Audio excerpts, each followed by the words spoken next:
देंगे, किसी तरफ अनबैलेंस नहीं होगा। चलिए आइए हम लोग बात करते हैं अनबैलेंस्ड इक्वेशन को बैलेंस्ड करने का हम लोग तरीका भी देखेंगे। तो वही है, समीकरण को संतुलित करने का द्रव्यमान संरक्षण के नियम का यूज करते हैं, जो द्रव्यमान संरक्षण नियम होता है, law of conservation of mass का यूज करते हैं। ठीक है, उसका मेन रीजन होता है कि द्रव्यमान को तो ना ही हम लोग बनाते हैं, ना ही उसको डिस्ट्रॉय कर सकते, यानी कि ना ही उसको ख़त्म कर सकते हैं।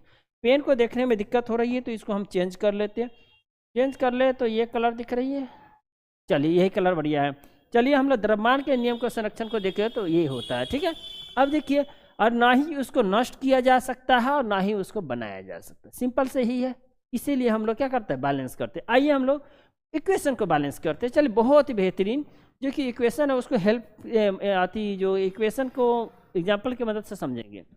चलिए बहुत ही एग्जाम्पल है, अच्छा है। चलिए देखिए प्यारे बच्चों, देखिएगा अगर इसको हम लोग हीट एंट्रायल मेथड से बहुत ही आसान होता है, इसीलिए हम हीट एंट्रायल मेथड, और एग्जाम आप लोग का नज़दीक में, इसीलिए इसको एक बार देख लीजिएगा, आपको समझ में आए। हीट एंट्रायल मेथड का मतलब क्या होता है, हम ट्राई कर करके चेक करते हैं और उसको तब जाके इक्वेशन सॉल्व हुआ तो बल्ले बल्ले, और नहीं होगा तो ये तो सवाल ही नहीं पैदा करता है। तो याद रखिएगा हीट एंड ट्रायल मेथड में सबसे पहले हम लोग RHS लिख लेंगे, RHS, और एक तरफ हम LHS लिख लेते हैं। ठीक है, एक तरफ हम लोग LHS और एक तरफ हम लोग RHS लिख लेते हैं। ठीक है प्यारे बच्चों, एक तरफ हम लोग क्या लिखेंगे, LHS ले, और एक तरफ RHS लिख लेंगे। ठीक है, क्लियर है। अब देखिए उसको दो पार्ट में पार्टीशन कर लीजिए। अब इसको सॉल्व कीजिए। जब इसको हम सॉल्व करेंगे तब देखिएगा हम लोग पहले तो इसको molecular number of molecules Fe है, इसको लिख लिए, H है, हाइड्रोजन है और ऑक्सीजन है, इसको तीनों को लिख लिए हम। क्लियर है, तीनों को हम क्या कर लिए, नोट डाउन कर लिए। अब देखिएगा Fe जो है इधर हमारा कितना है, नंबर 1 है, हाइड्रोजन कितना है, 2 है, ऑक्सीजन कितना है, 1 है। ठीक है, सिंपली से ऐसे लिख लिए।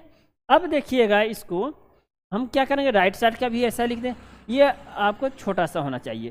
तो ये हमारा फेरियम क्या है, 3 है, ऑक्सीजन क्या है, 4 है, और हाइड्रोजन क्या है, 2 है। ठीक है, क्लियर है।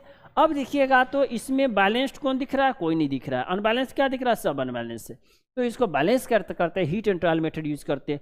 अब देखिएगा नहीं होता तो एक छोटा सा बॉक्स इसके पीछे बना लीजिएगा, सिंपली सा जब सॉल्व कीजिएगा उस समय एक बॉक्स बना लें, क्योंकि जब भी हम चेंज करते जो नंबर हम लोग खुद से लिखेंगे वो कभी भी यहाँ पे बीच में नहीं लिखते, याद रखिएगा। ठीक है, बीच में हम लोग ट्राई नहीं करेंगे, हम लोग या तो इक्वेशन को पहले यूज करते हैं। ठीक है, बॉक्स